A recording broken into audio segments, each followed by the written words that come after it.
దాదాపుగా 3 సంవత్సరాలయినట్టుంది ఈ కూర తిని. మళ్ళీ ఇప్పుడు వండుతున్నాను. ఈ కూర వండడం కూడా చాలా ఈజీ అండ్ చాలా తొందరగా కూడా అయిపోతుంది. అయితే ఇంక లేట్ ఎందుకు ఈ కూర ఎలా చేసుకోవాలో మీకు కూడా చూపిస్తాను రండి.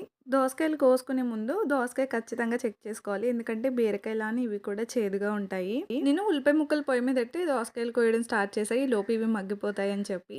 ఉల్లిపాయలు మగ్గిన తర్వాత దాంట్లో కొద్దిగా పసుపేసి దోసకాయ ముక్కలు వేసేసుకోవడమే. ముక్కల పైన కొద్దిగా ఉప్పేసేసి మూత పెట్టేస్తే మొత్తం మగ్గిపోతది. చూసారా గిన్నె పైదాకా ఉన్న ముక్కలు కాస్త గిన్నెలో సగానికి చేరిపోయాయి. అంతలా మగ్గిపోతుంది ఇది. ఈ కూరలో ఒక్క చుక్క నీళ్ళేసే పని ఉండదు. ఎందుకంటే దోసకాయలోనే చాలా నీరు ఉంటది కదా! చాలా ఈజీగా మగ్గిపోతుంది. కూర అంతా మగ్గిపోయిన తర్వాత లాస్ట్‌లో ఒక చిన్న టీ గ్లాసుడు పాలు యాడ్ చేస్తున్నాను. పాలు యాడ్ చేస్తే కూర చాలా బావుంటది. ఇలా పాలు పోసే కూరల్లో కారం వేయకపోతేనే టేస్ట్ బావుంటది. ఓన్లీ పచ్చిమిరపకాయలు మన కారానికి సరిపడగా వేసుకోవాలి. నేనైతే 3 వేశాను ఇక్కడ.